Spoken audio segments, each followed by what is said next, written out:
Canada gets a lot of freebies from us, by the way. They should be grateful also, but they're not. I watched your Prime Minister yesterday. He wasn't so grateful.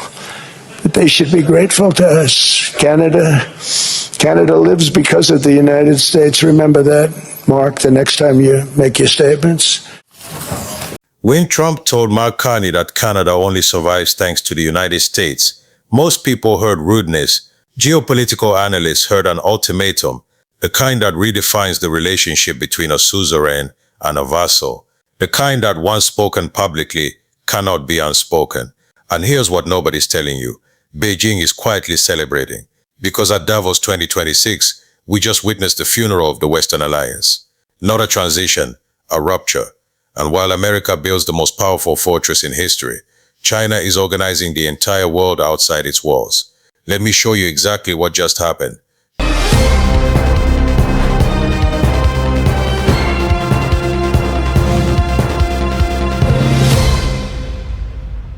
January 2026, Davos, Switzerland, the World Economic Forum's 56th annual meeting.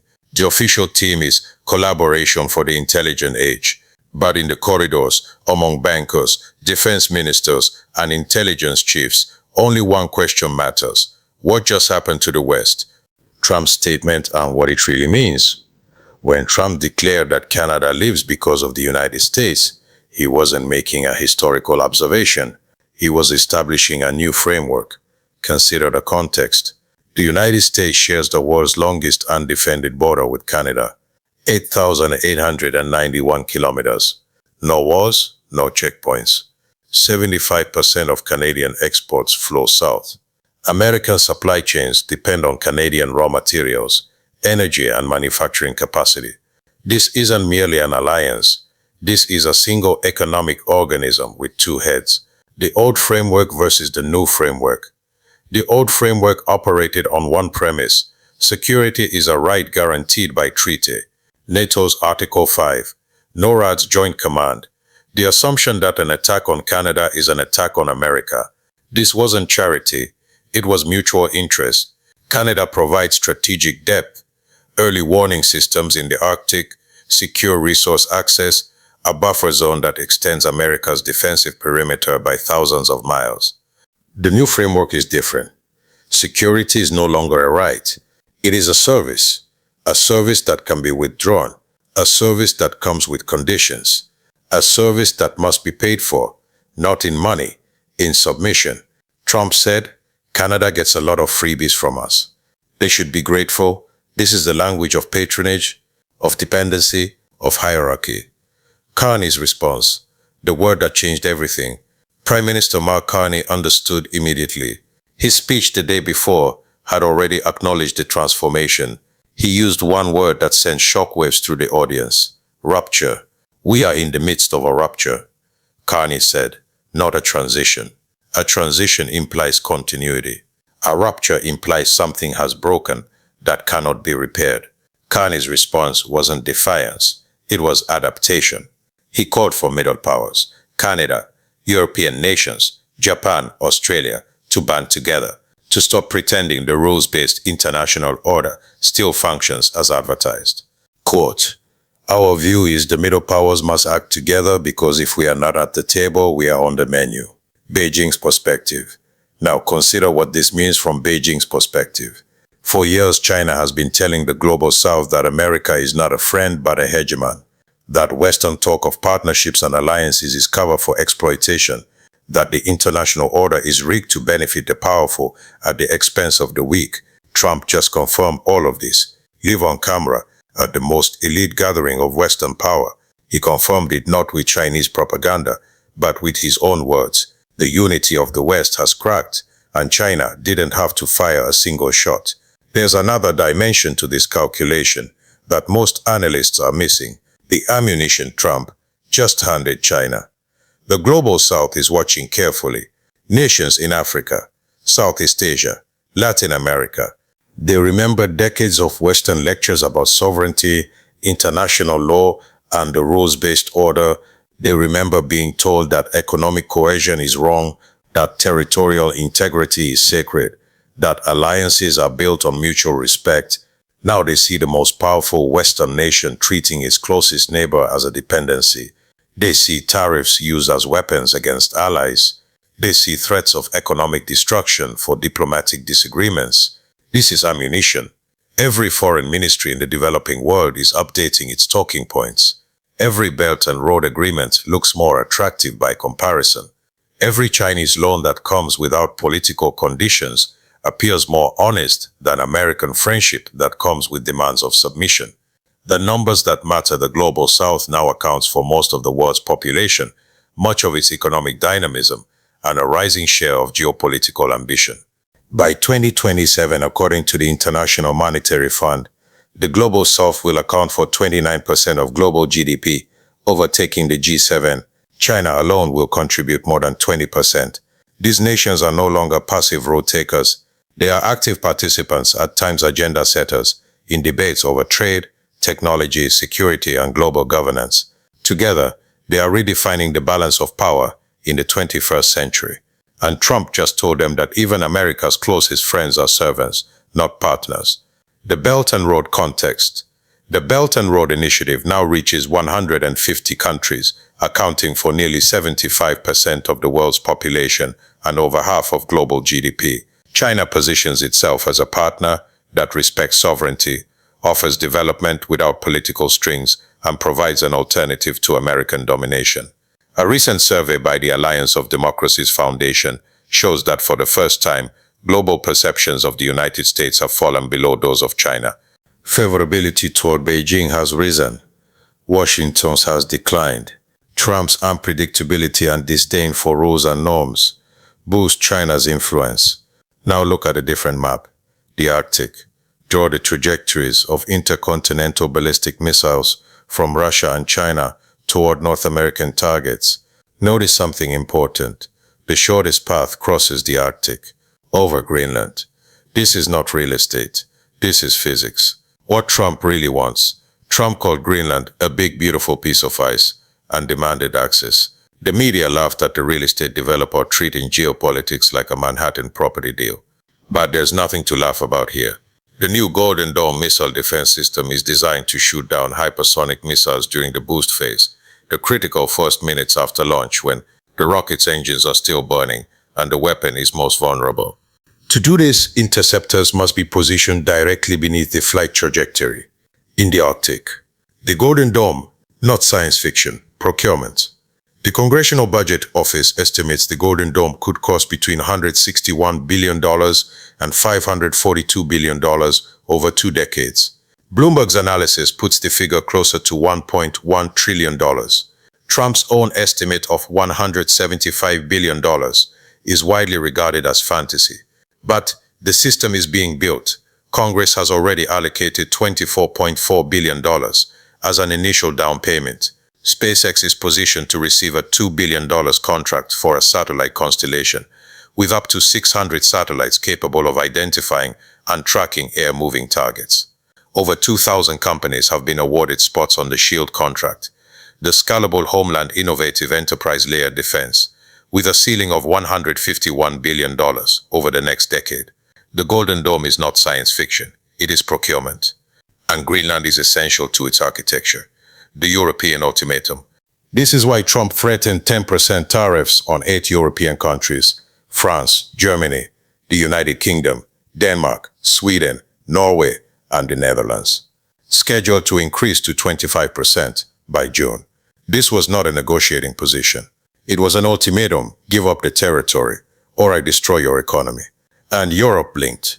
After a meeting with NATO Secretary General Mark Rutte, Trump announced they had formed the framework of a future deal with respect to Greenland and, in fact, the entire Arctic region. The tariffs were suspended. What's actually in this deal? What does this framework contain? Trump called it the concept of a deal. He said it would be infinite, a deal that lasts forever. He declined to specify whether American ownership was involved, calling it complex. Rutte spoke of collective security in the Arctic, of keeping Russians and Chinese and other adversaries out of a region where sea lanes are opening up more and more. The details remain classified, but the direction is clear. The strategic implications. The United States has closed its main vulnerability, Nuclear parity.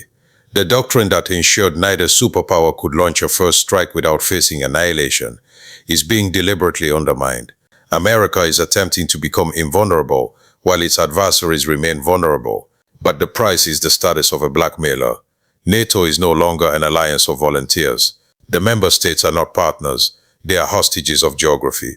They live within range of Russian missiles, and they depend on American protection.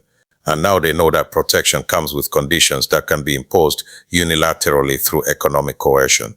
An ally who threatens you with a trade war for refusing to sell an island is more dangerous than an enemy. At least with an enemy, you know where you stand. Split your screen in half. On the left, wind turbines in Germany rotating slowly in the winter wind.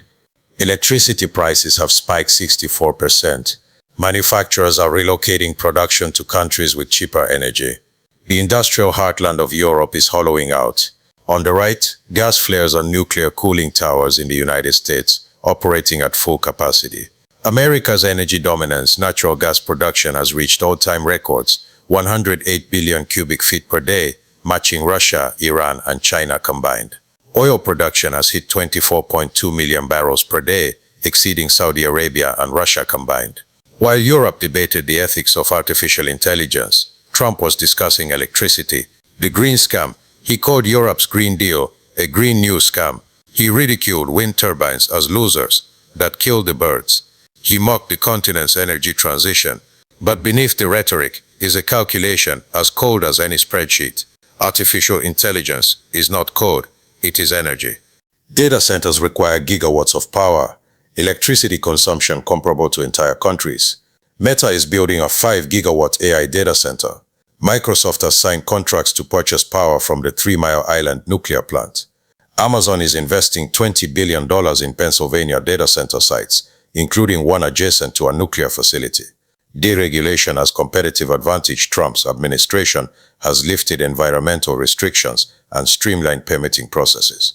The AI Action Plan released in July 2025 created categorical exclusions from environmental impact studies for qualifying data center projects. The Department of Energy has selected federal sites for AI infrastructure development: Idaho National Laboratory, Oak Ridge Reservation, Paducah Gaseous Diffusion Plant, Savannah River Site. In his Davos speech, Trump claimed he could deliver approval for oil and gas plants in 2 weeks, nuclear plants in 3 weeks.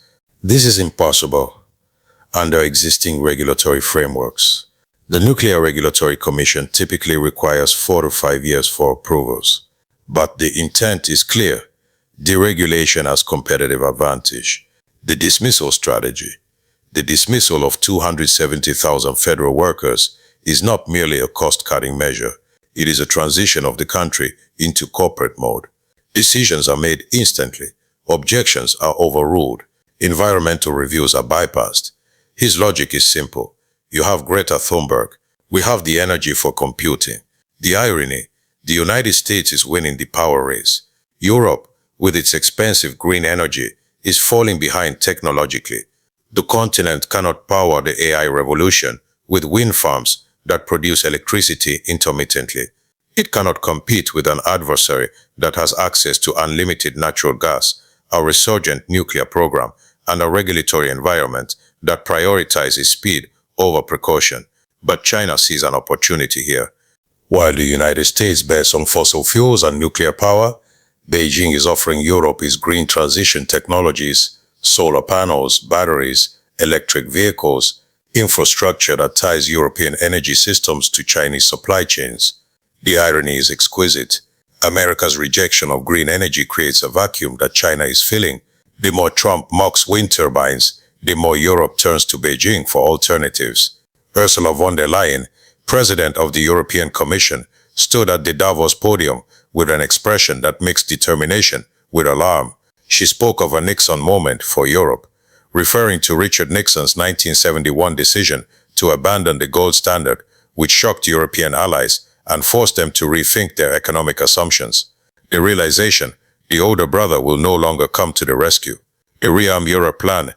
Europe's response is the Rearm Plan, 800 billion euros mobilized for defense spending by 2030, the Security Action for Europe instrument, provides 50 billion euros in low-cost loans for military investments. The Commission has activated the Stability and Growth Pact's escape clause, allowing member states to increase defense spending without facing EU sanctions. The goal is strategic autonomy, the ability to act independently in matters of defense and security. Let's call this what it is. Panic, but let us call things by their proper names. This is panic. The 800 billion euros sounds massive, but divided among 27 member states over 5 years, it becomes modest. The United States defense budget alone exceeds $850 billion annually.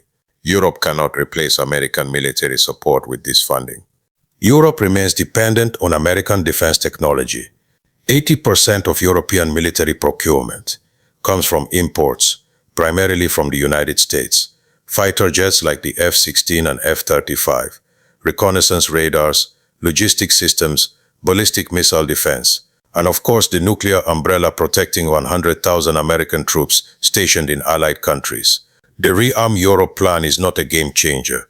It is a desperate attempt to reduce dependency while acknowledging that dependency cannot be eliminated. Canada and the Middle Powers third way. Canada and the Middle Powers are seeking a third way.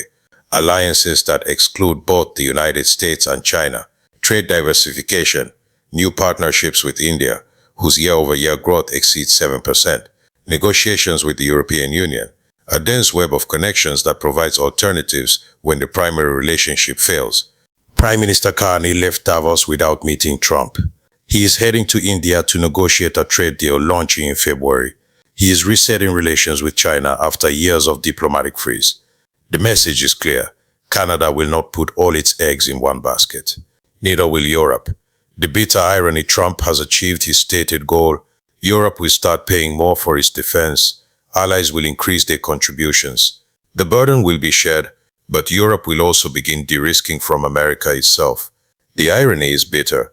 Europe has already paid the price for abandoning Russian energy sources after the invasion of Ukraine. It turned to American liquefied natural gas, becoming more dependent on the United States. Now that dependency is being weaponized against them. An ally who threatens tariffs for refusing to surrender territory. An ally who demands economic submission in exchange for security. An ally who mocks your values publicly while demanding loyalty privately. This is not partnership. This is extraction. Let us examine the ledger. The asset side: Donald Trump has brought a tactical victory to Washington. The American economy is growing thanks to deregulation. Oil production is at record levels. Gas prices are at 4-year lows. The Golden Dome promises to make the continental United States nearly invulnerable to missile attack. Allies are being forced to pay more for their defense. Greenland access has been secured through economic cohesion. From the perspective of resources and logistics, this is a triumph. The liability side. But now examine the liability side. The United States has become a lonely island. Fortress America is impregnable, but it is surrounded by a hostile world. By destroying transatlantic unity, Trump has given China what Beijing could not achieve for decades. A Europe seeking alternatives and a global South convinced of the West's predatory nature. The West's retreat from global engagement, the shutdown of US aid, the cuts to aid budgets, the prioritization of hard power over soft power has created a vacuum that China is filling methodically. The paradox of the fortress: Brazil's chief advisor to President Lula responded to Trump's tariff threats with remarkable candor. These threats are reinforcing our relations with BRICS because we want diversified relations and not depend on any one country. This is the paradox of the fortress. The more impregnable you make the walls, the more you isolate yourself from the world outside. The more you coerce your allies, the more they seek alternatives. The more you demonstrate that you have no friends, only servants, the more the servants plot their escape. Historical lessons. Throughout history, fortress states have achieved remarkable short-term security. They have built walls that seem impregnable. They have created economic systems that seem self-sufficient. They have convinced themselves that they need no one. And then the world moved on. The Soviet Union built a fortress of ideology. It collapsed when the world it was designed to dominate ceased to care.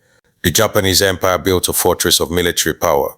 It was starved of resources by a world that refused to trade.